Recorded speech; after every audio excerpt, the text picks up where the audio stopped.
Hi, guys. Glad we got your message. You'll be interested to hear it was broadcast live all over Earth, prime time. Got good reviews in the trades.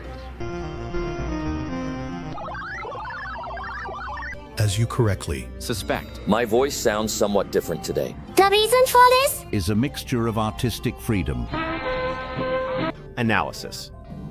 I know it's a bit silly. Just a moment. Just a moment. The deeper meaning of nostalgia. Rejection of the fact that everything happening in technology today is merely a logical further development of the electronic numerical integrator and computer, or ENIAC for short.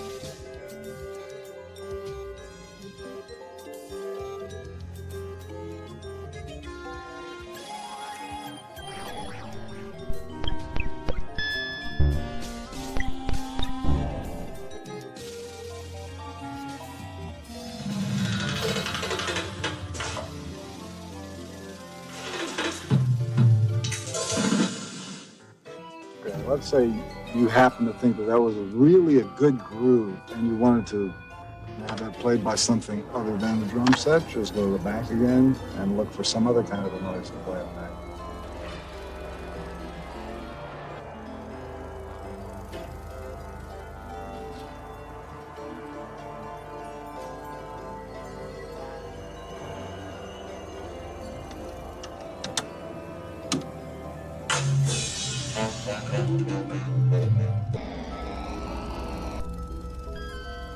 cost efficiency. And bullshit!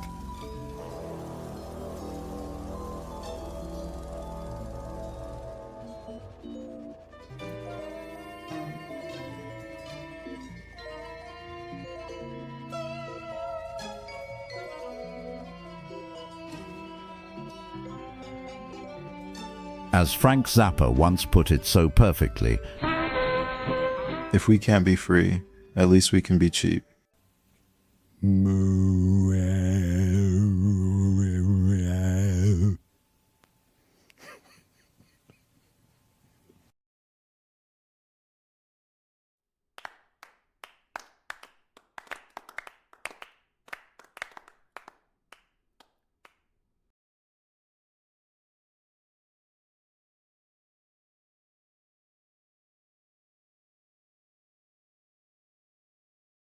Since my last video, some surprising things have happened in my personal Frank Zappa cosmos.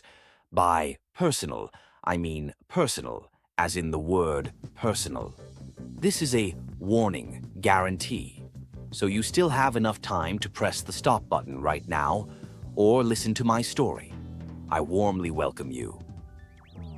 Not so long ago, Andrew Greenaway sent me a short message. Perhaps you know Andrew Greenaway. He calls himself the Idiot Bastard and has been championing all things Zappa for over 35 years. His Zappa news is highly recommended. He calls it, "You call that news?" For me, his kind of British humor, which shines through the serious topics, is a real treat. His interviews with personalities from Zappa's inner circle are unparalleled. His Frequently Unasked Questions, Series 1 to 4, contain many insightful details about Frank Zappa, the greatest composer of all time. This series is available in print and as downloadable PDFs. The Frequently Unasked Questions are offered under the short title FUQ, or Short Fuck, Volume 1 to 4. And there's no Volume 3, by the way. Among the treasures in my personal Zappa collection are Greenaway's books, Zappa the Hard Way, and a visual documentary, Zappa's Last Tour.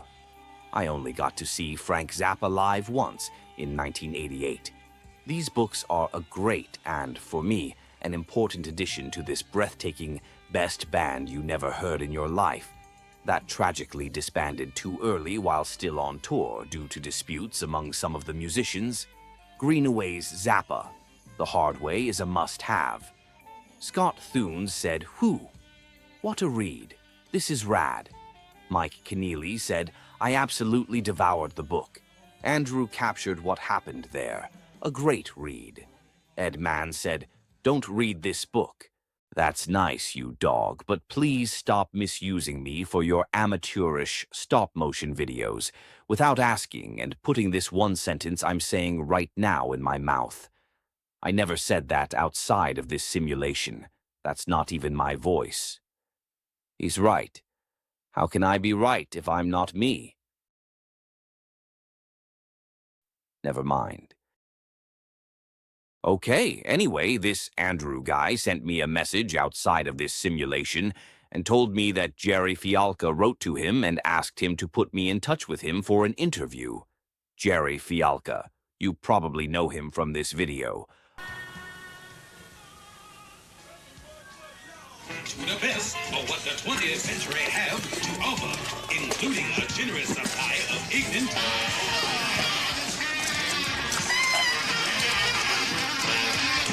McNuggets. When dropping the nameland down there right now with a whole base full of ignorant McNuggets looking for a virgin with nice breath. And you, they not only breaking it, they turning the damn thing. And they are all specially numbered. This one's 1037. Some of our other products, this one seems to do really well. The Them or Us book. Baby Snakes picture disc. You have the Pink Napkins picture disc. Do you know what that cat's saying? Now, a new item we're just offering is the I Don't Want to Get Drafted single for $1 with any order. And this has a rare 45 non-LP cut Ancient Armaments.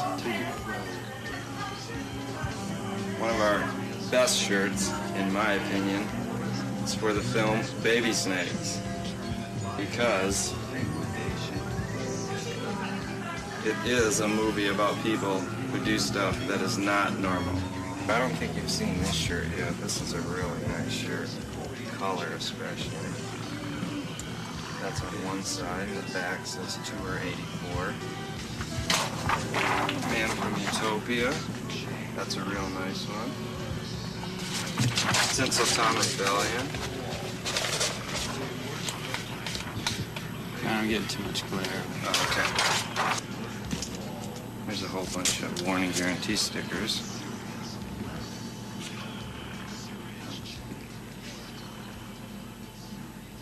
And that's the cage. We got a cage so that roadies don't come in here and rip off all this stuff. This cage contains material which in a true society would neither fear nor repress. We have 2 bathrooms. You want to see the bathrooms?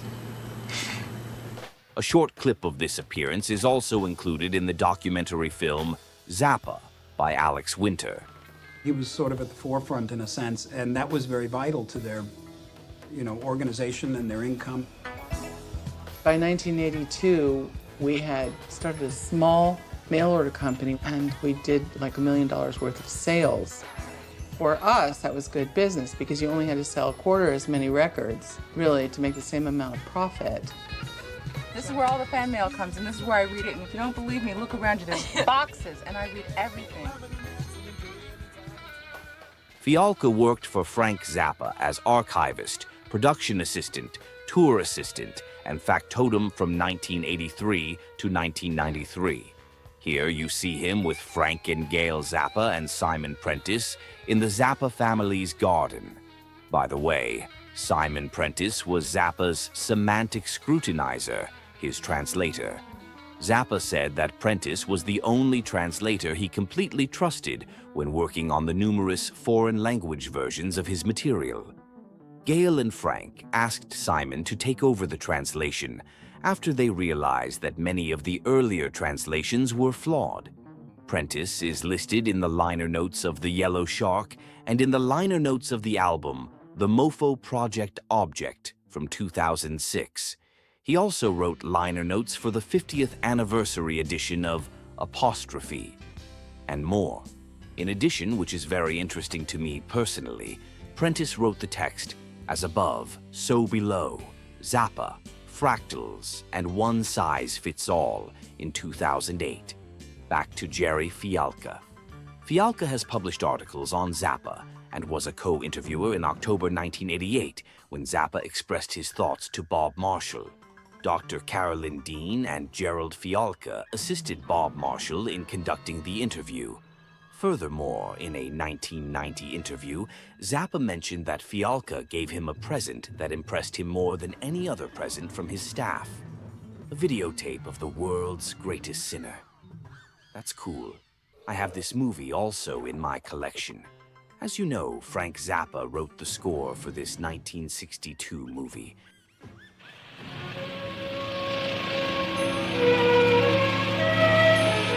They all want to get into the act,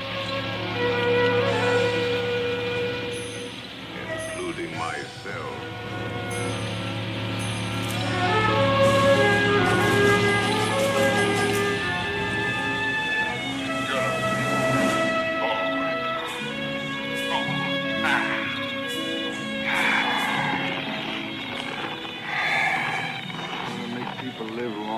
I'm gonna put something into life.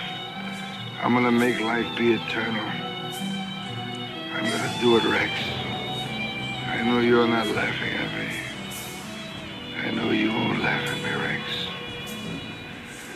Someday people will never die.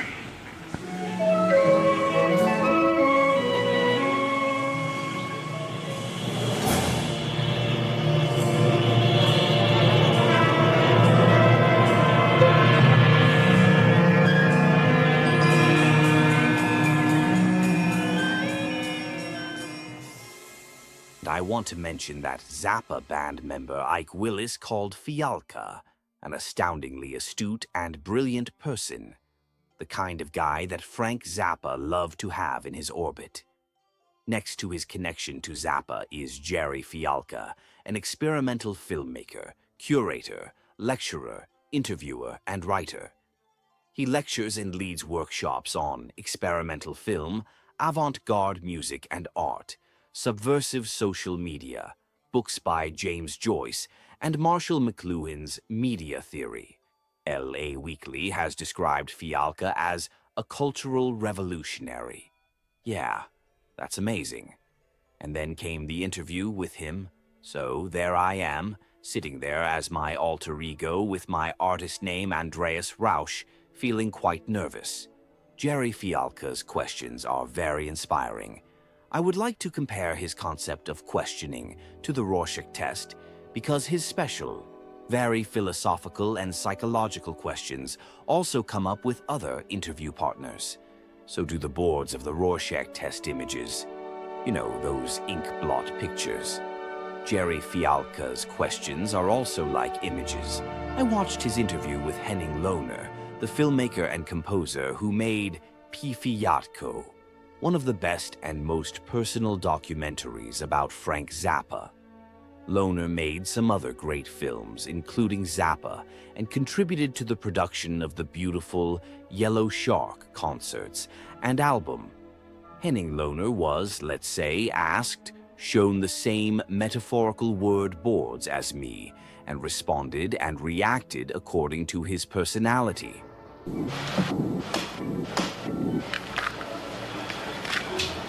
Accident. Adam Smith. Albert Einstein. All the same. Anarchist. Anything. Artist. Attorney General's list. Bach. Beyond imagination. Brain cells. Burned out cars. Capitalist economy. Censorship. Civil disobedience. Common sense. Corporate power. Corrugated metal. Cortex. Democratic revolution. Dictionary. DNA. Deschamps. Dust. Egypt to eliminate. Empty space. Environment. Finnegan's Wake. Flesh. Focus. Food Force. Found object tradition. Gap. Garbage. Steaming garbage on fire. Genetic mutations. Groupe de transformation. Hand-catching lead. Humboldt. Eking. IMF. In a flash. In between. Aliens. Instrumental virtuosity. International world assignment of radio frequencies. Jackson Pollock. James Dean. Jesus Christ. John Cage. John Wayne. Joyce. Landmark. Landscape. Landschaft. Le piano préparé. Light table. Metaphor. Mexican War. Mind. Mozart. Muscle memory. Museum of Modern Art. Mushroom walk. Nowhere. On the road. Passport. Pattern recognition. Playing games. Predatory market forces. Quantum theoretic revolution. Racism. Random. Rad. Right-wing pathology. Route 128.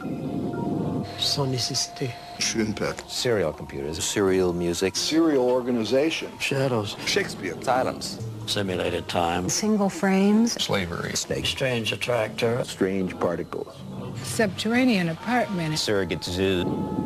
Telephone booth. The Forgotten. The real world. The Wild Wild West. Thoreau. Tool. Tornado. Total serialization. Traffic. Transparence. Turbulence. Unified Science Group. Virtual reality. Volcanoes. Within one note. Why? Why not?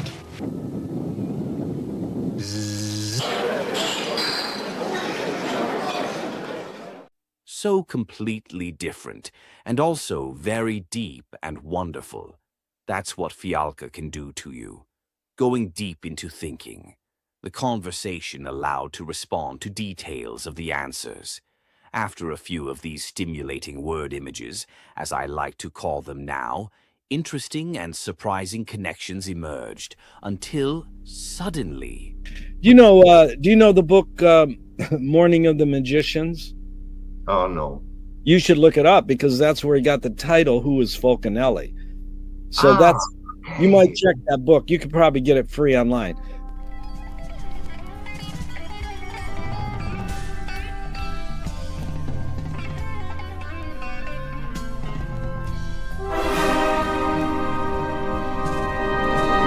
That same night, I found the book online and put it immediately in my archive. I couldn't read it calmly from cover to cover. Too excited, so I scrolled through the pages and searched generously for trigger words. And for me, there were a large number of such words that triggered me. Absolutely interesting. Really exciting, I can say. Fulcanelli is, as expected, the mysterious alchemist in there. The book really doesn't reveal who he was, but it shows connections to people with ideologies who wanted to use Fulcanelli's knowledge. The book is, of course, about alchemy and, furthermore, about the misuse of wisdom, about science, and its instruments or tools. It's about faith, Einstein, Oppenheimer, Nazi esotericism, Hitler meeting the great unknown master alchemist, ideologies, religious debris, about good and evil, about white and black magic. I still haven't finished reading the book, but I've already found so much that I'm busy for quite a time to connect the dots. I scrolled through the pages to learn something more about Fulcanelli. Fulcanelli's identity, probably from the Roman god of blacksmiths, Vulcan, remains shrouded in legend and has not been reliably clarified. The information in different books indicates that he was a physico-chemist and laboratory metallurgist who had to give up all his academic knowledge in order to work in the world of alchemy.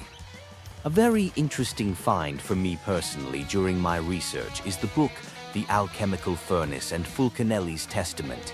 It says the following, and I quote, "The role of alchemy in the discovery of porcelain represents the culmination of its long-standing relationship with the art of the potter. This link, justified by technical reasons, was so close that this art was considered a symbol of the great work, including also the art of the potter of Piccolo Passo and a study on the history of porcelain in relation to alchemy. Just a quick side note, Piccolo Passo is remembered for writing I 3 libri dell'arte del vassao, the 3 books of the potter's art. Now back to the text, it continues. It goes without saying that this last work concerning Fulcanelli puts a definitive end to the pedants circulating here and there among the fakes. The alchemists' interest in ceramics stemmed from the fact that they needed to create all sorts of vessels, including crucibles that had to withstand very high temperatures when melting metals. Their knowledge of glassmaking can be explained in the same way. It allowed them to create glazes and enamels that not only addressed the porosity of clays but also contributed to the overall beauty of ceramics. I love this. Never mind. What is certain is that around 1920, Fulcanelli wrote 2 of the most important books on alchemy. These two works cemented Fulcanelli's reputation as one of the most learned and original authors in the field of neo-alchemical esoteric literature. The titles are Le Mystère des Cathédrales and Les Demeures Philosophales. In them, he interprets sacred Gothic buildings and, in his second work, profane buildings of the Renaissance using Kabbalistic methods in the broadest sense as manifestations of a secret language, which he also referred to as the language of birds, which is also linguistically based in its manifestations in architecture and the visual arts, and can then be deciphered primarily with the help of phonetic similarities between words and ambiguous word meanings.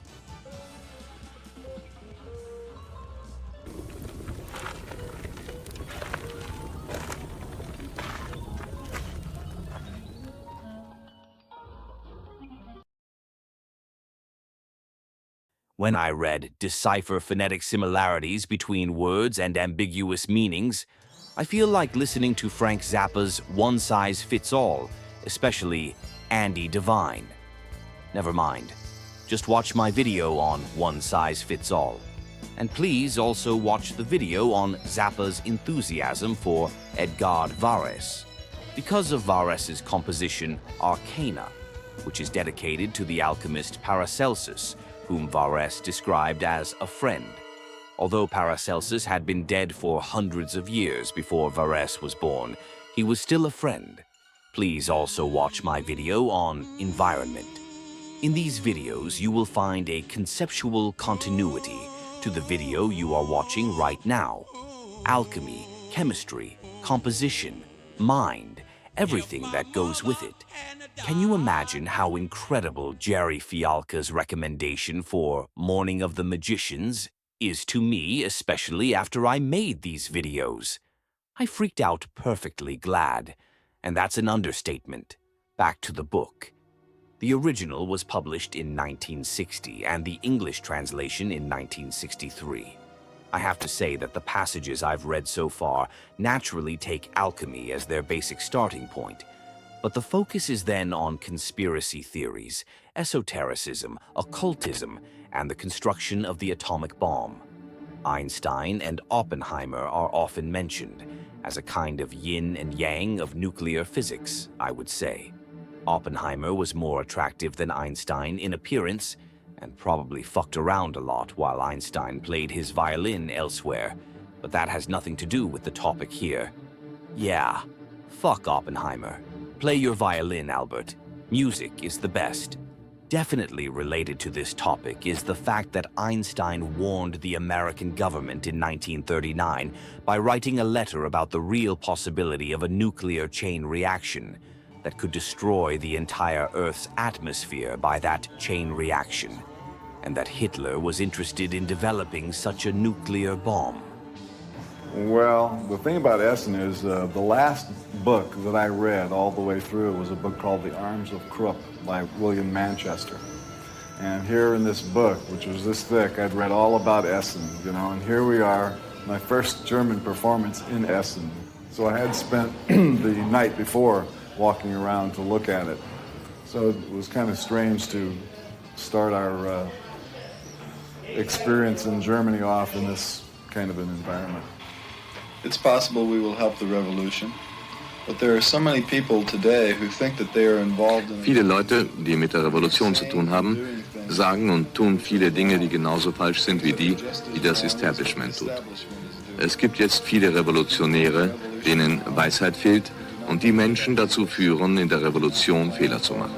In advance, who lack wisdom, and they are leading other people to make mistakes within the revolution. Well, the term revolution is used in these interviews here certainly does not apply to anything that you would connect with a communist revolution. The revolution that I am speaking of is the revolution, the act of change, changing from one set of behaviors to another set of behaviors.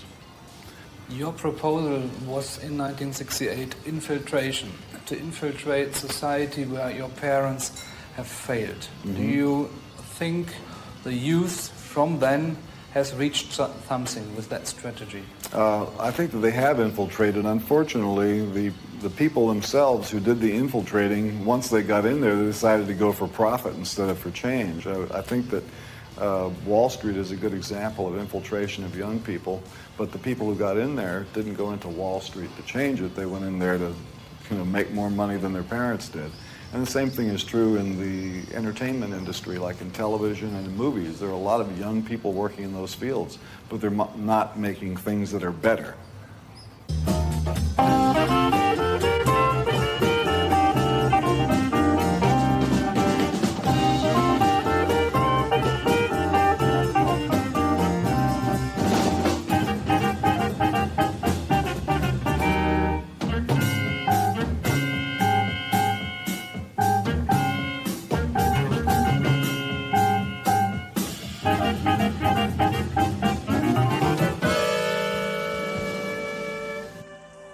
By the way, Einstein's letter to the American government was more seen as encouragement and inspiration than a warning to not let this happen. Oppenheimer felt inspired to build what Hitler would have liked to have had. Einstein certainly did not stick a warning guarantee sticker on the envelope. It was simply a pure warning.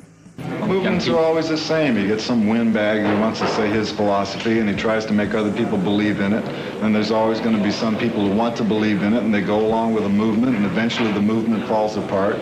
The people who believed in it turn out to be fools. The people who led the movement turn out to be fools. Another movement comes along, another fool stands up, some more fools follow him. It keeps going. Movements suck. They're stupid.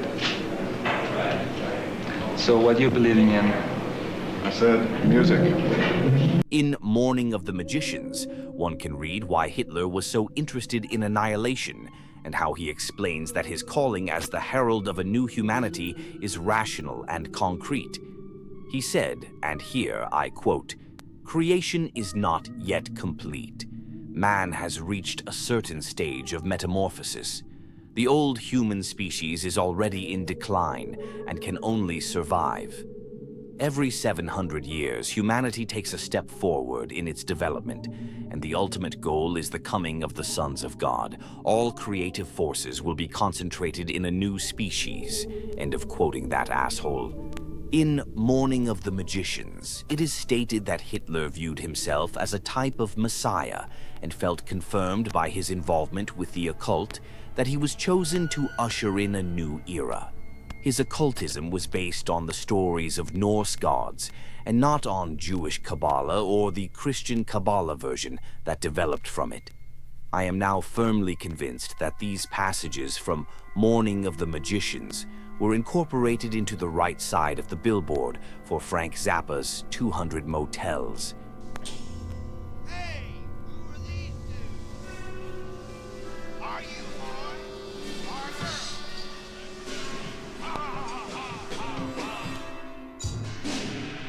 Please also watch my video on 200 Motels, or read Mike Mignola's Hellboy comics, or watch the Finnish-German trash film Iron Sky, or just watch the news to see that all this madness is still being lustfully spewed out by insane rulers, with slightly different vocabulary, but the same shit.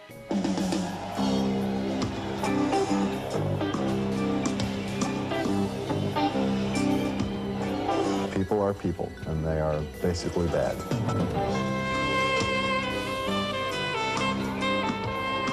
Yeah, because failure is the natural state of human nature. To succeed is the rare thing. There's nothing wrong with being a failure. You can fail. Get used to it.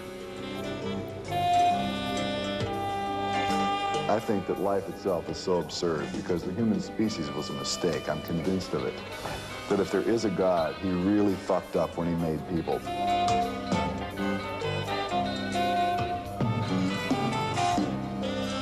Because there's only one thing that human beings can do, and that's kill.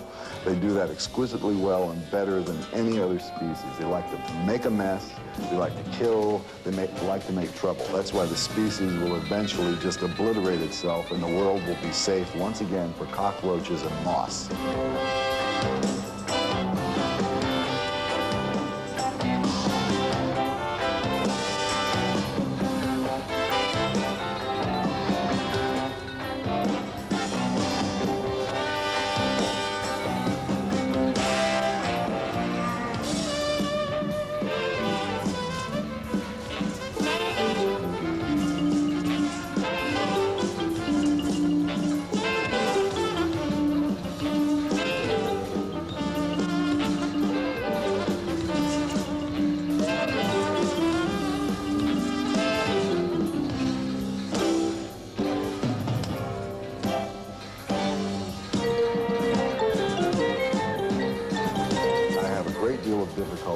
imagining a character with a long white beard who knows what's in everyone's heart and will make sure that the good people get their reward when they die.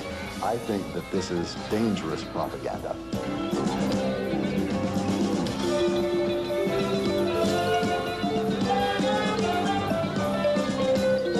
Being honest is very out of fashion.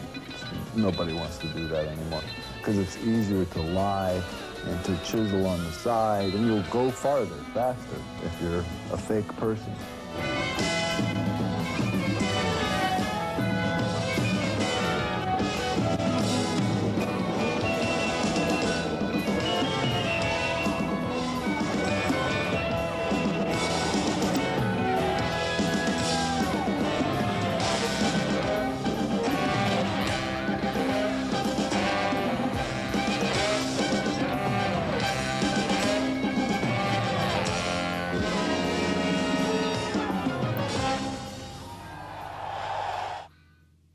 It is also worth mentioning that in Morning of the Magicians, it is written that Hitler collaborated with the self-proclaimed prophet Hans Horbiger. Horbiger created a doctrine for the introduction of a new era by Hitler. His teachings began to become widely known under the title Way, short for Welteis-Lehre in German, the doctrine of eternal ice. It deals with the solar system, lost civilizations, Egypt, a first Atlantis, and, surprising to me, even a second Atlantis in the Andes, the Incas, the Nazca Lines, 5 cities that are more than 300,000 years old, to let them rise again, and so on. And the new era of ice, stronger than fire. The situation outside the grand piano has even worsened since Lumpy Gravy. The Nazi pigs and Nazi ponies dance merrily across a cemetery where the president of the US of A lays a wreath on the grave of an SS officer. A mountain of ice and snow is growing outside the piano where the bench once stood. Flames are blazing out from the grand piano itself. Fire is a symbol of passion, a sign of cleansing in ancient Egyptian symbolism, a symbol of purity. The piano people from 1967 are here, joined by musicians from the Ensemble Modern, Zappa's Daughter Moon Unit, and Jesus. Maybe I forgot some. Jesus is the only one who does not speak on the album, Civilization Phase III. He sometimes scratches his head in perplexity when he hears, for example, the piano people's views on the workings of the universe. When Zappa plays Religious Superstition, he has Jesus look out from the grand piano and, with a few mystical hand movements, make the sunken buildings of Venice reappear. As the buildings rise, perversely mutated crabs also appear. I, a dog, would love to meet Evelyn right now. She is a modified dog and seems to have an interesting personality. She is a witness to the events in the grand piano. What great conversations we could have. Anyway, regarding Dave McMackin's painting for 200 Motels and the lyrics for Civilization Phase III, I would like to add that Jesus does actually play a smaller role in Morning of the Magicians. However, he plays a greater role in Fulcanelli's first book, Le Mystère des Cathédrales, the mystery of the cathedrals. The language of birds mentioned earlier is a language that Fulcanelli also calls cant. Cant, sometimes also called slang, is spoken by the common people, the poor, the despised, the rebels who cry out for freedom and independence, the outlaws, the vagrants, and the vagabonds. Cant, the language of birds, is the cursed dialect, forbidden by the upper class, by the nobility, which in reality is so unnoble, by the well-fed and complacent bourgeoisie, who bask in the ermine of their ignorance and stupidity. It remains the language of a minority of individuals who live outside the accepted laws, conventions, customs, and etiquette.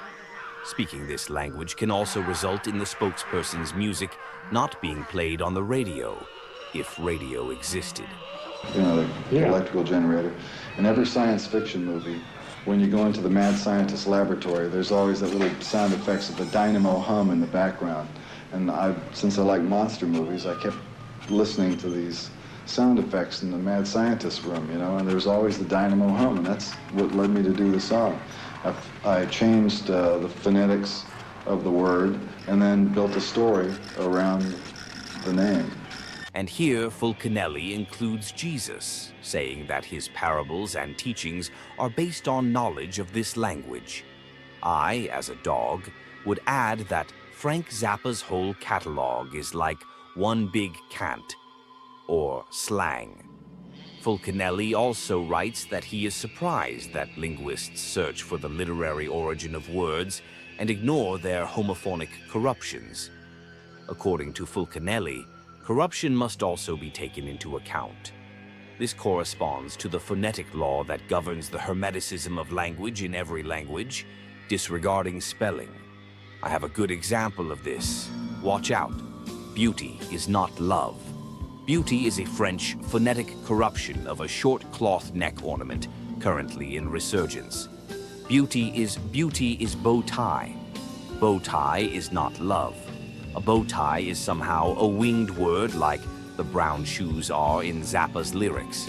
A symbol for high society, the nobility, who are really so little noble. The well-fed and self-satisfied middle class, luxuriating in the ermine of their ignorance and fatuity. Yes, I quoted this before. So, the bow tie and the brown shoes are not a bow tie and brown shoes, and wisdom is the domain of the whiz, which is extinct. Fulcanelli adds the following.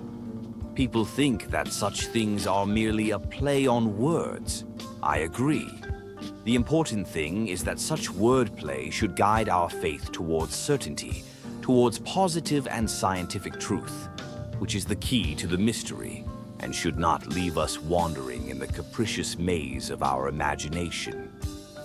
We're coming to the beginning of a new era, wherein the development of the inner self is the most important thing.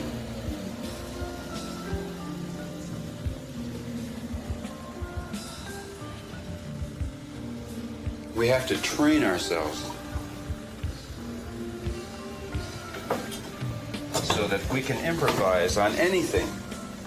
A bird, a sock, a fuming beaker. This too can be music.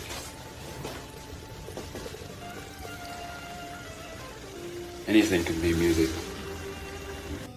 The old Frenchman Fulcanelli would probably have enjoyed Zappa's Packard Goose very much, but it is believed that he died at the age of 115, almost exactly 20 years before the release of Joe's Garage, Act 1, 2, and 3. With Joe's Garage, Act 1, 2, and 3, I also come back to Morning of the Magicians, but I'll try to keep it brief. Morning of the Magicians is about the significance of the Great Pyramid, about the science behind science, which is alchemy. An alchemist can decide whether to use his experiments to make gold or to explore the meaning of life, also known as the philosopher's stone. At the same time, these two paths are essentially metaphors for exploring one's own true self. Coming back down to the ground of reality, one could say that Oppenheimer wanted gold and Einstein chose the philosopher's stone. And it is not even the transmutation of metals that is of essential importance, but the experiment itself. An ancient secret that only a few still know about, once 100 years. Gold and the philosopher's stone are actually just applications. In Morning of the Magicians, conventional science is criticized. It states that science had become basically just a presentation of equipment. It is no longer really about human beings themselves. It's about the glorious tools. Welcome to the first church of appliantology. By the way, L. Ron Hubbard described Aleister Crowley as a good friend. As far as I know, the two never met. They both just thought occultism and alchemy were cool. I agree. But one should keep one's feet on the ground, because it's basically about mental health. In the end, someone might think that this is all cosmic debris. It is not. Alchemy is an ancient study of connections between materials, coarse or fine, large or small, states of matter, compounds of all kinds, elementary and abstract algebra, the effects of different dosages of similar and dissimilar substances, about fundamental building blocks of materials, about time and space, about humans as a medium and media itself, about physical forces, mental forces, the importance and significance of a drawing, or even a record of an experiment, about symbolism and its logic. No way. What does that mean? Media book? No, it's teaching about media, so how media work. And yes, this as a base. And now, then that should be coordinated with instructions in things like symbolic logic. yeah. Could you perhaps write that on that page? I'll just try to.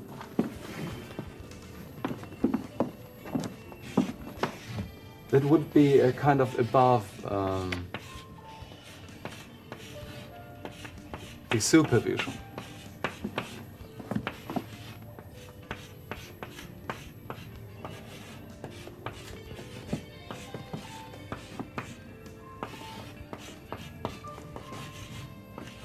Also die Medienlehre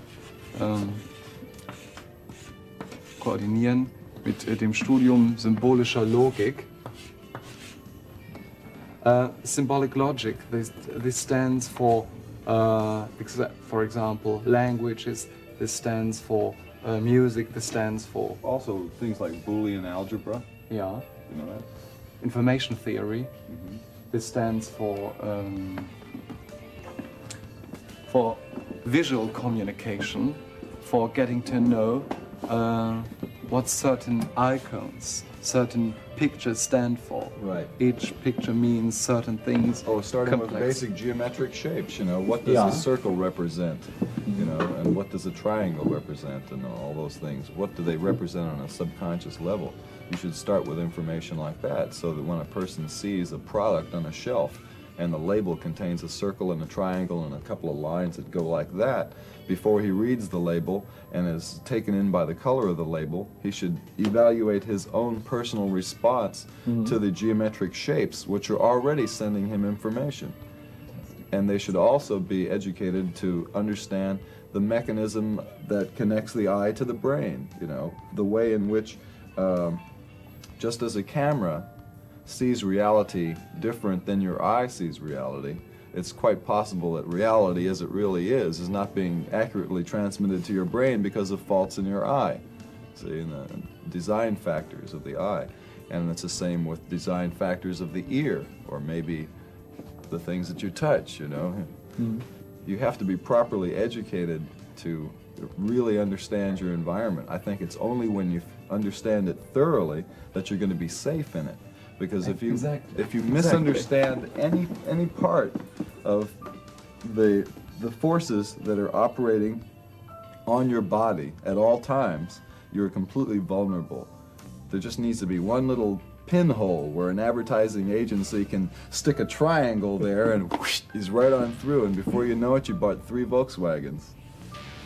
These are guidelines or suggestions for maintaining mental health. And it's great entertainment, too, so to say. So, don't be tarot-fied. And just a quick side note to what Zappa said at the end of the video. An affordable car for the people, a Volkswagen in German, der Wagen für das Volk, was Hitler's idea. However, the company commissioned by Hitler had its hands full, building tanks and other heavy artillery. It was the times of World War II, after all. It was only after the war ended that this company built a car for the people and renamed itself Volkswagen. Volkswagen minibuses became cult vehicles for hippies. This is not mentioned on Frank Zappa's album. We're only in it for the money. Hitler had a Mercedes-Benz, and my friends don't drive Porsches. Anyway, Now take your Joe's Garage albums and enjoy the great illustrations for Act 1, 2, and 3. And listen to Frank Zappa's indescribable music. Ever wondered why Watermelon in Easter Hay is the only guitar solo that was played in and for Joe's Garage?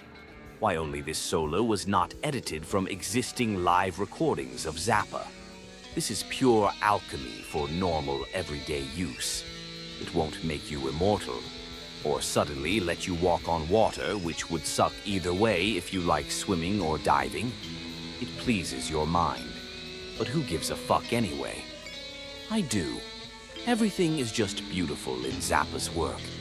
Frank Zappa's Joe had to go through a lot before he could play this incredible imaginary guitar solo. Before that, L. Ron Hoover took a lot of money from Joe, and another $50 for the tip that Joe should learn German. When Joe asks Hoover if he can leave the closet, Hoover says no. Joe has to go deeper into the closet. The closet is a bar where sex-hungry applications hang out. There, he meets a cyborg with whom he quite immediately has sex. Later, in the cyborg's apartment, Joe gets a blowjob from a little doll with the name Gay Bob.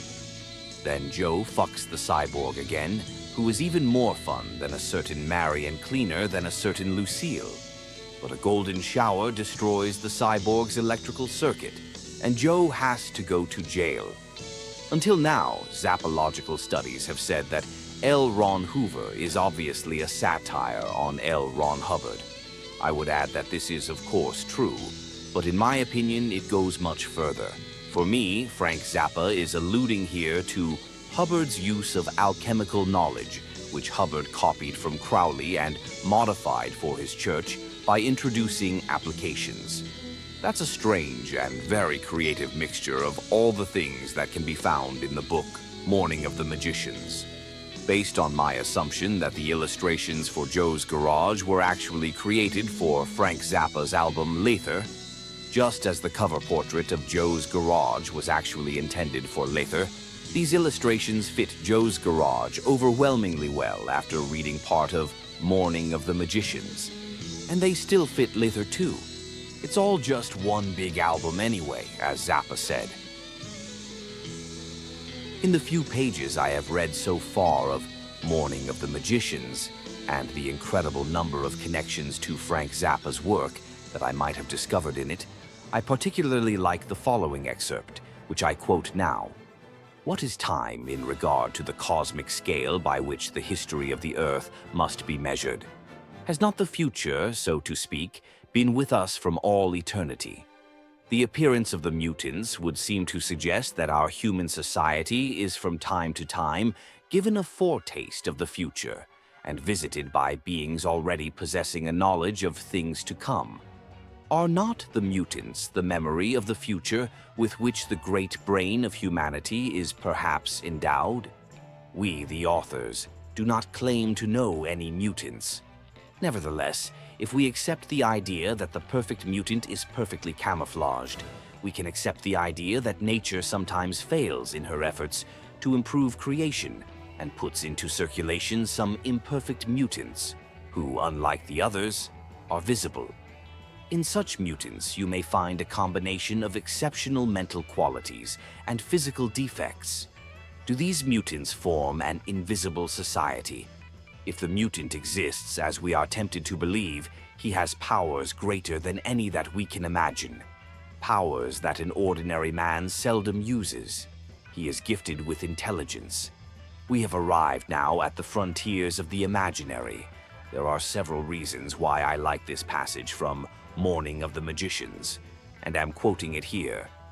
One reason, of course, is Frank Zappa's founding of the United Mutations, a group of people dedicated to the art form Dada in action, and especially because of the reference in the book to the fact that a mutant who becomes visible to humans due to some cosmic failure becomes mortal and is characterized by high intelligence. Frank Zappa is undoubtedly one of the most intelligent people ever to walk God's gray earth. He was intelligent enough not to make Morning of the Magicians his Bible. This book would have caused a die-hard conspiracy theorist to ejaculate prematurely. Not so with Zappa. He was a realist and a seeker of truth. Like an alchemist, he separated the coarse from the fine. He incorporated into his art the things he found and considered useful in the search for a greater truth. Perhaps you know the following story. Frank Zappa had a book on harmony in music. I think it was Walter Piston's book, Principles of Harmonic Analysis. It said that you should never play these or those notes in succession, because these or those notes sabotage and destroy the harmonic climate and natural rhythm of a composition. Zappa played these and those notes in succession, thought these tones were great and had potential, and decided that Piston's book was crap. Nevertheless, he considered it one of the most important books he ever read. At first glance, this could easily have been misunderstood. It is simply the truth that the book was important in Zappa's musical development. So he says so. And so it may also be with Morning of the Magicians in some parts, separating the rough from the fine. That's how a realist does it, or an alchemist. In this context, I also find an interview that Eve Brandstein conducted with Frank Zappa interesting, which was published under the title The Secret Life of Zappa in the magazine Blast in December 1976.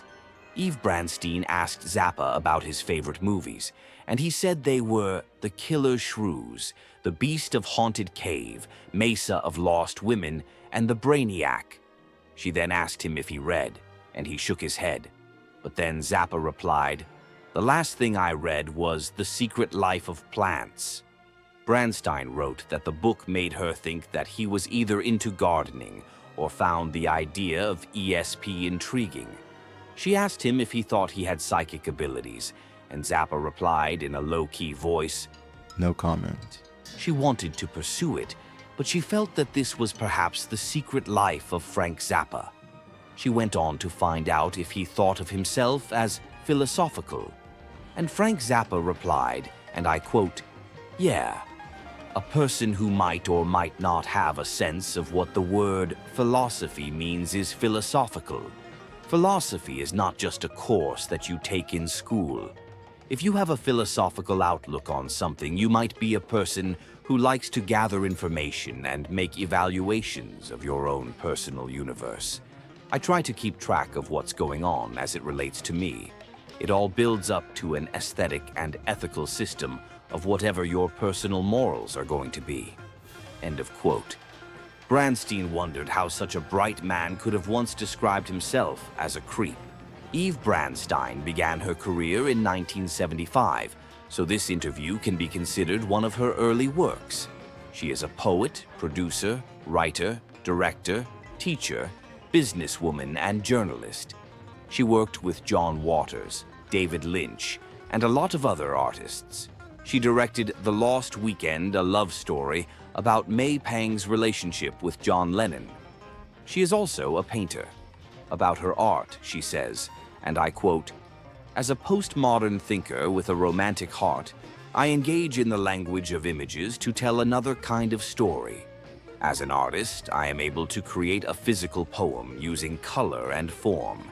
In this medium, the image is the metaphor with the intention of creating an internal dialogue with the viewer. I want my work to stimulate individuality and bring the logical mind and the playful spirit together.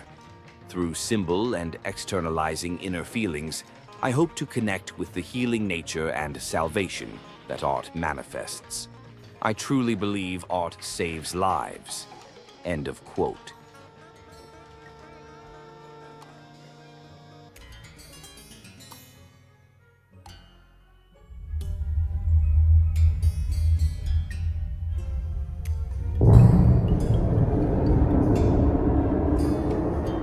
On my 40th birthday, rather than merely bore my friends by having anything as mundane as a midlife crisis, I decided it might be more interesting to actually terrify them by going completely mad and declaring myself to be a magician. This had been something that had been coming for a while, It seemed to be a logical end step in my career as a writer. And the problem is that with magic, being in many respects a science of language, you have to be very careful what you say. Because if you suddenly declare yourself to be a magician without any knowledge of what that entails, then one day you are likely to wake up and to discover that that is exactly what you are. There is some confusion as to what magic actually is. I think that this can be cleared up if you just look at the very earliest descriptions of magic. Magic in its earliest form is often referred to as the art. I believe that this is completely literal. I believe that magic is art, and that art, whether that be writing, music, sculpture, or any other form, is literally magic. Art is, like magic, the science of manipulating symbols, words or images, to achieve changes in consciousness.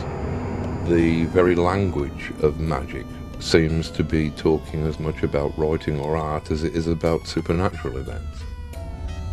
A grimoire, for example, the Book of Spells, is simply a fancy way of saying grammar.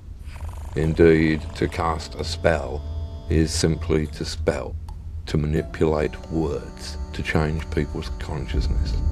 And I believe that this is why an artist or writer is the closest thing in the contemporary world that you are likely to see to a shaman.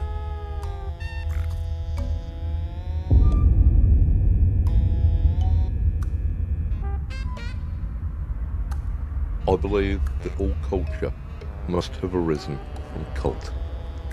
Originally, all of the facets of our culture, whether they be in the arts or the sciences, were the province of the shaman. The fact that in present times this magical power has degenerated to the level of cheap entertainment and manipulation is, I think, a tragedy. At the moment, the people who are using shamanism and magic to shape our culture are advertisers. Rather than trying to wake people up, their shamanism is used as an opiate to tranquilize people, to make people more manipulable. Their magic box of television, and by their magic words, their jingles, can cause everybody in the country to be thinking the same words and have the same banal thoughts all at exactly the same moment.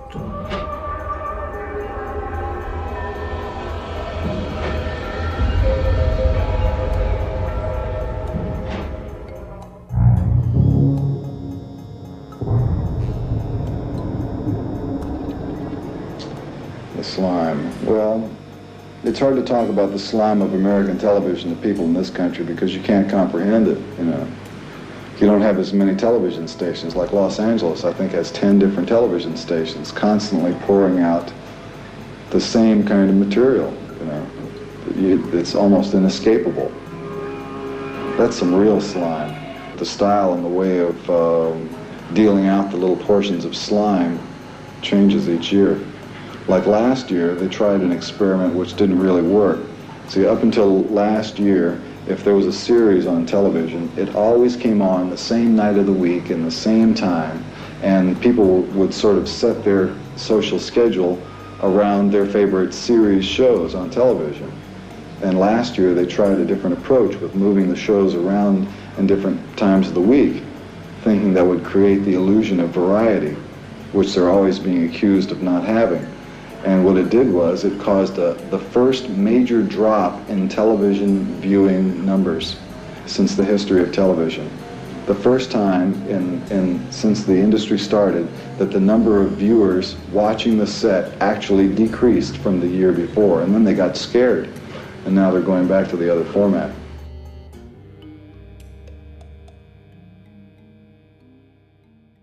Another interesting thing on the subject of books can be found in the terrific and, in my opinion, essential interview conducted by Bob Marshall in October 1988, assisted by Dr. Carolyn Dean and Gerry Fialka. At one point in the interview, Bob Marshall says that he wants to discuss Zappa's role as a symbolist and asks whether Zappa is familiar with the symbolist group in relation to art history. Zappa replies that he is not familiar with art history, but asks Marshall to tell him something about it. Marshall explains to Zappa that the symbolists broke up normal images and reformed them, juxtaposed them. And here comes the point that is important to me. Frank Zappa immediately asks if this is based on Jung. He means Carl Jung. It is in this one counter question to Bob Marshall that Frank Zappa briefly mentions Carl Jung.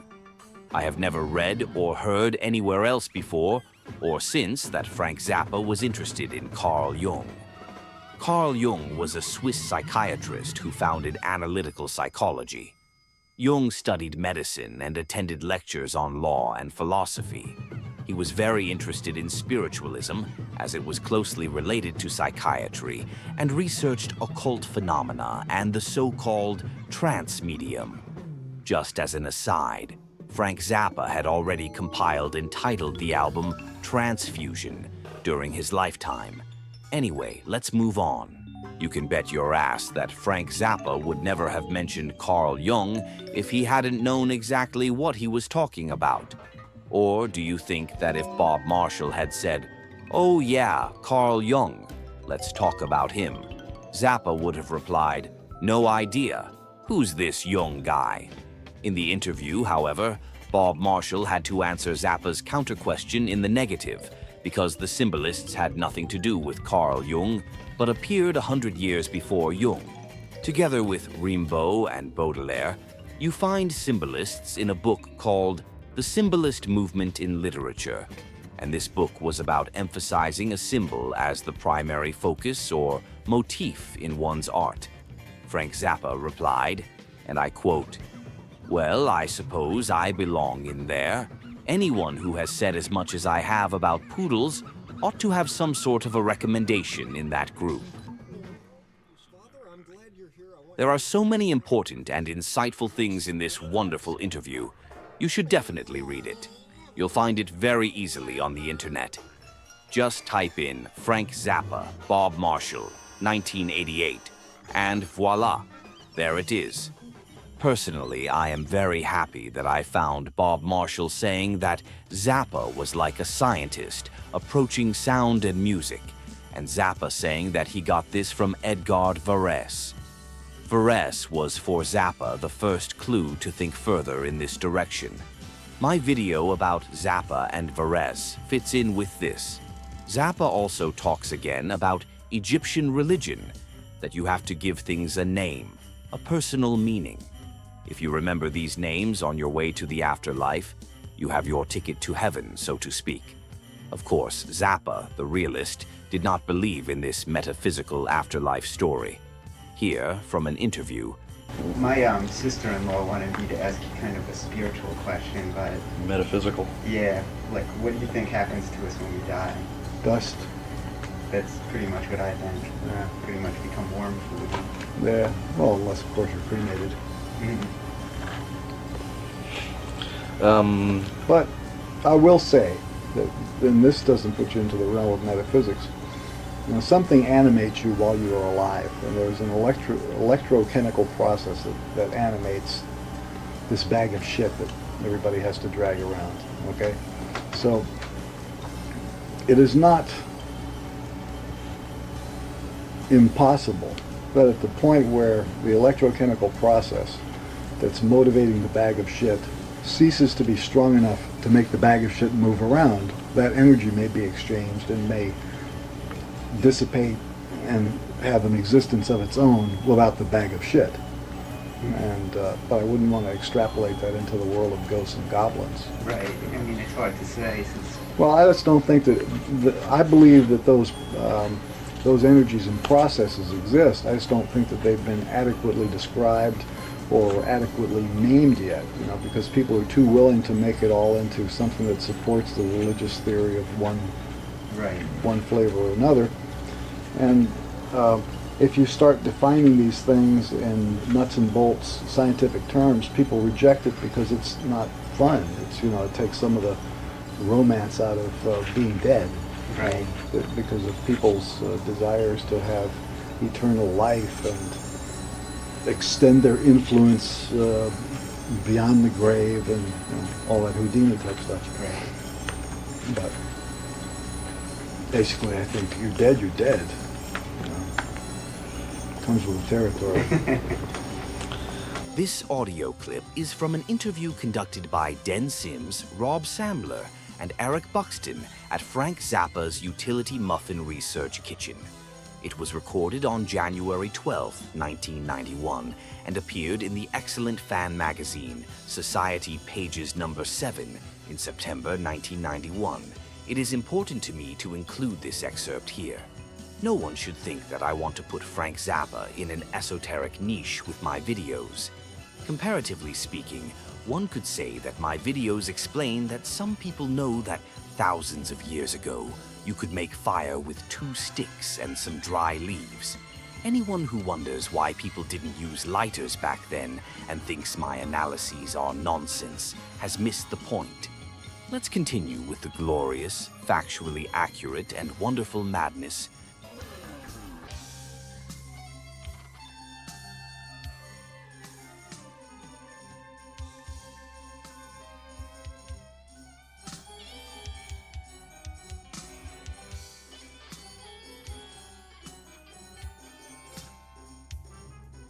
At one point in Bob Marshall's interview, they talk about time and the stress that time can cause. Bob Marshall talks about one size fits all and how this size causes stress, to which Zappa says immediately that he thinks differently. Marshall wants to say, well, if you impose. But Zappa interrupts him and says, and I quote, "One size fits all means that the universe is the one size. It fits all. Impose is the wrong word. It exists, and you can consider the universe an imposition if you're truly arrogant, or you can just deal with it the way it is. Here, it's a universe of rates. You have molecular rates. You have large-scale rates. You have the expansion of the universe rate. You have the rate of atomic decay. You have the rate of aging. You have all these rates. So it's a world of rates, and rates are time. Just so you really understand it, the rate is the difference between when it starts and when it ends. That's the rate. These are cycles. A cycle is the way it goes up, the way it goes down. That's one cycle." End of quote. Here I would like to insert an excerpt from an interview with Frank Zappa by Ben Watson. It appeared under the title, The Last Days of Frank Zappa. Ben Watson conducted the interview in October 1993. Just 6 weeks before Frank's death. It appeared in Mojo magazine in March 1994. You can also find this wonderful interview online. Ben Watson said people find the mixture of signals in your music, cerebral abstractions 1 minute, shocking moments of human dishevelment the next. People find this very confusing, and Frank Zappa countered, why? Watson asked, "Do you have any advice?" And Frank Zappa said, "Well, that's the universe. It's the way the universe is." Back in the interview with Bob Marshall, Zappa adds, and I quote here, "That's just the way it works. I don't see how you can ignore the rates. You can't ignore time like that. Oh, the other thing you have to realize is that time doesn't start here and end over there. Everything happens all the time." Marshall then asks him if that is a fact, and Frank Zappa confirms that it is a fact. When Marshall asks whether this applies to all times and all cultures, Zappa says, "All time. Everything is happening all the time." And Marshall wants to know if the future is happening right now, to which Zappa replies, "And already happened before. Everything's happening all the time. The reason I can say that is time depends on the point from which you're looking at it. It only appears that things are transpiring because we are here. If we were someplace else, they would not have transpired yet." Frank Zappa also says, I take these things as facts. I live my life using these facts as the guidepost to do my stuff. Somebody might hear me talking about the rates and think it was the weirdest, dumbest thing they ever heard in their life. I don't think that they are correct. That's only words used to describe the event. So if we can just hop out of the bullshit for a minute and imagine ourselves located someplace else observing the event, the mystic procedure of telling the future and the rest of that stuff looks a little bit easier just because a person was able to relocate their consciousness and perceive it from a different angle. For me, the most impressive part of the interview can be found in the following excerpt. Bob Marshall asks, I think of the scientist metaphor and the chemistry, that point that you saw from Varèse, and you said, yes, that needs to be said. And you keep at it, that idea, that image, that model, the chemistry of music, and maybe it's implied in the tenets of your church. Can you synopsize the continuity in the past 3 hours? I tried to say it was the conceptual continuity. And Frank Zappa says, as above, so below. Marshall wants to know, but as above, what? To which Zappa briefly replies, as above, so below. You pick the what.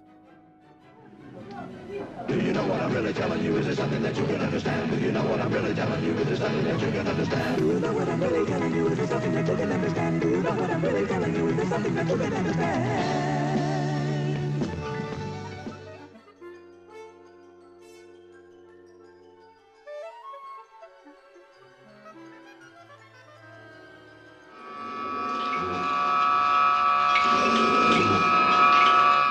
What something is depends more on when it is than anything else. We have devised our own personal universe and lifestyle that is ruled by time sliced this way.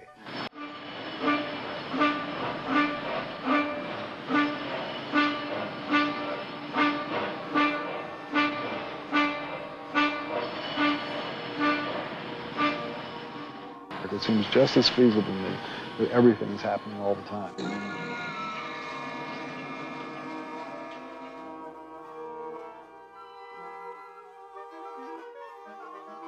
Marshall then wants to know, what are the most complex things? Frank Zappa answers, the most complex thing is trying to get people to understand that everything is happening all the time and make them believe it. That's a rough one.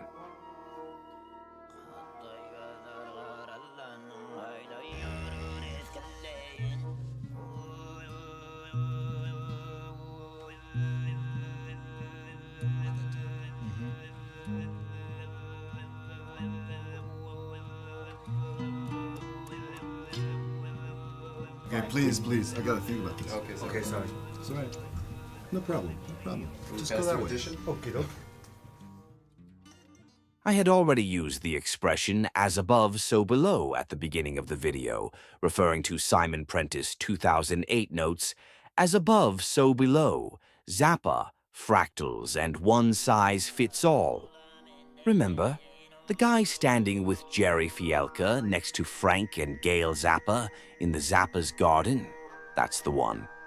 Prentice also begins his text with the aforementioned passage from Bob Marshall's interview, the interview in which the guy named Gerry Fialka also appears. Prentice then refers to the Emerald Tablet, written by Hermes Trismegistus, which can basically be translated as Hermes the Thrice Greatest. He is the fusion of the Greek god Hermes and the Egyptian god Thoth. Thoth is the god of change, writing, the invention of writing, pictorial representation, science, and magic. If you don't know Hermes, check out Bruce Bickford's brilliant animation for Zappa's song Baby Snakes, and also the coin that Cal Schenkel placed on the stunning cover of Zappa's album One Size Fits All. Hermes is the guy with the helmet with wings on it. In addition to the Greek Hermes, who is the companion of the dead, or psychopomp, there is also the Egyptian Hermes, the greatest of philosophers, priests, and kings. These would be the three who gave Trismegistus his name. Hermes Trismegistus was also described as the discoverer of the Philosopher's Stone, who considered the distillation apparatus to be a miniature cosmos in which substances ascend from Earth to heaven. In ancient Egyptian times, he is also said to have discovered an element that contributes to the refinement of human beings. His Hermetic writings made him the founder of Western alchemy.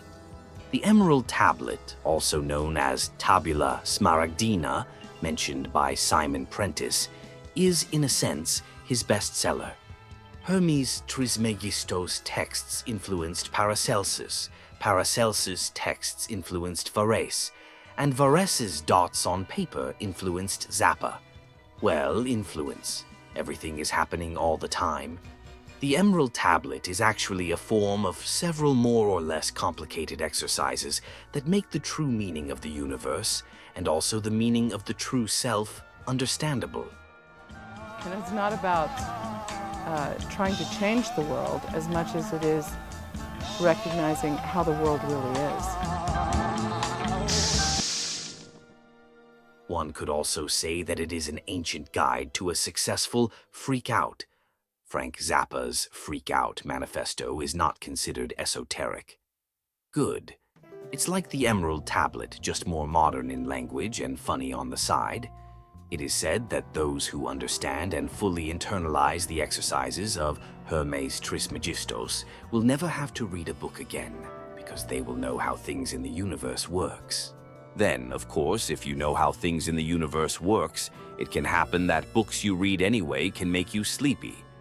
You know how the story will work somehow, and it can get boring when you're presented with what you know over and over again. Then you should read books that offer a few surprises and present what you already know in a refreshing and new way. Or watch an old and cheap monster movie with its own weird rules. By the way, did you know that Frank Zappa always took a bunch of cassettes with him when he went on tour? But only classical music, or modern classical music, or classical avant-garde. Never cassettes with rock and roll. Rock and roll offered him no surprises. It was nothing new. Classical stuff was different, and when he was on the road with Flo and Eddie, he sometimes had a book with him. One about a magician. Really. Anyway, I would now like to present a graphic that I designed to make various things mentioned in this video here easier to understand. Do you remember Frank Zappa's text from the Guitar Player magazine special called Zappa from 1992, where he says that you should imagine the head of a pin and that this head is decorated with a very detailed illustration. For example, with a sky or birds in the sky, or a thought or a feeling, or an obscure symbol. And that you then remove the needle part and have an amount of heads of pins that cover all of North America and half of Europe, and that these heads of pins are in the end musical notes, and that Zappa also calls the whole thing Project Object, and that this Project Object began in 1964 and is still in progress? Cool. To simplify things, I have created cubes of small heads of pins without any decorations to represent this project object. These cubes build a bigger cube. This large cube extends across time and space, with time spreading vertically and space horizontally. Cucamonga in 1964, for example, would be somewhere in the lower rows here. The Guitar Player magazine's special Zappa would be found on a slightly higher level. Frank Zappa's masterpiece, Civilization Phaze III, would be on a slightly higher level than Zappa's text from Guitar Player magazine. The meaning of the text would be distributed across all levels. A fan listening to the album Civilization Phaze III would be above the album's release date, but would make a connection to the level of Cucamonga 1964, maybe even without knowing.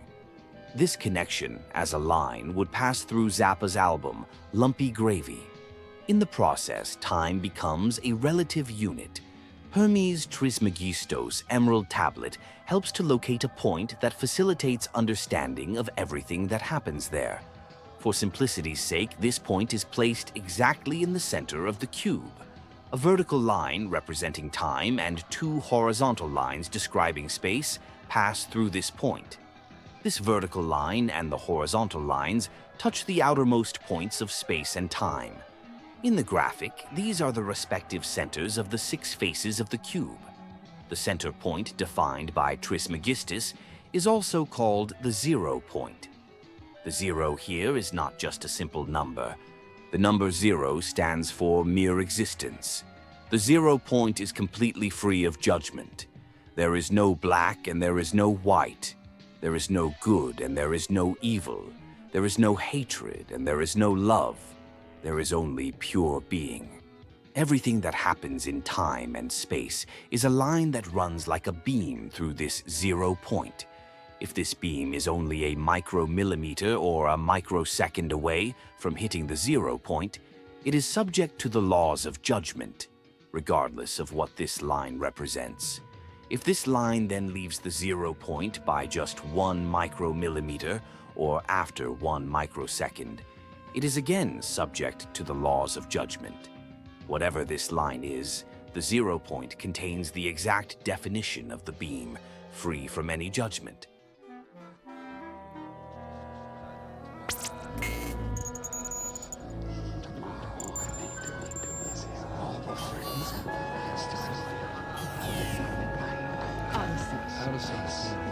Listen, are you hung up?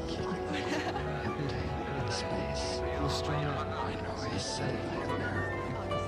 Listen, are you hung up?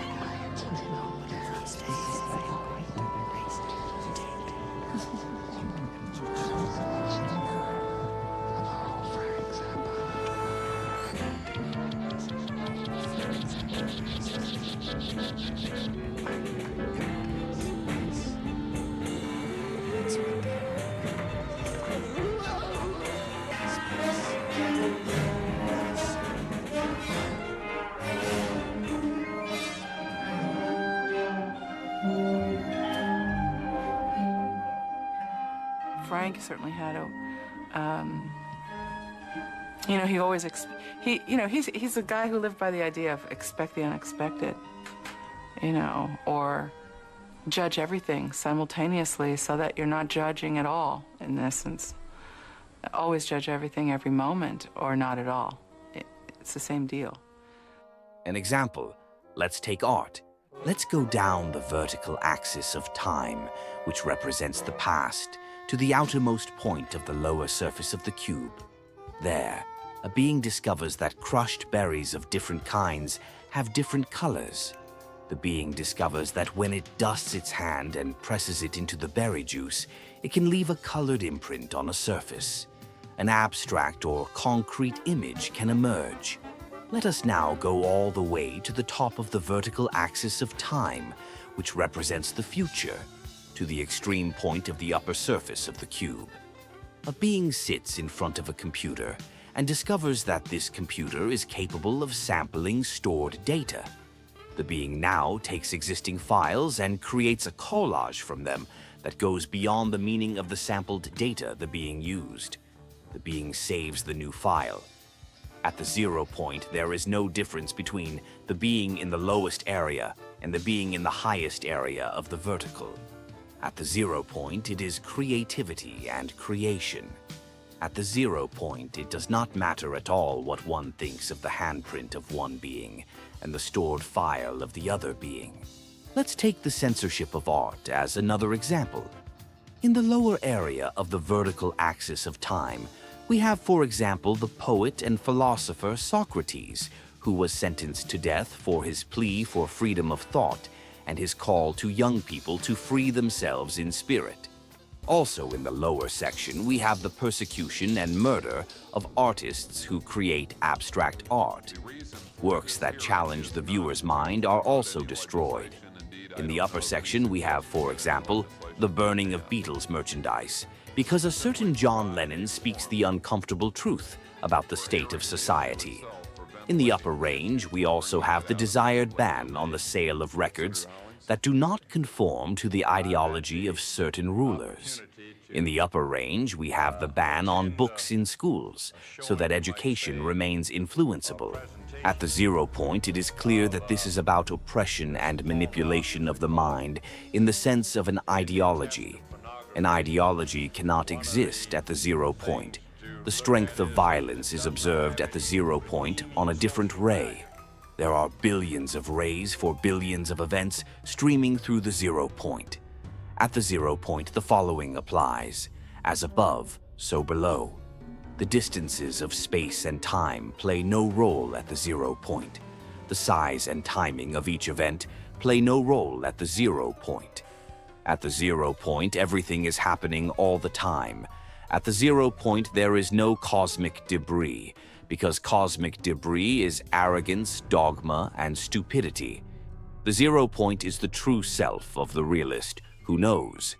It is, for example, the monolith of Kubrick's 2001 Space Odyssey. The astronaut is the ape man who throws the bone and imagines immortality by contemplating death.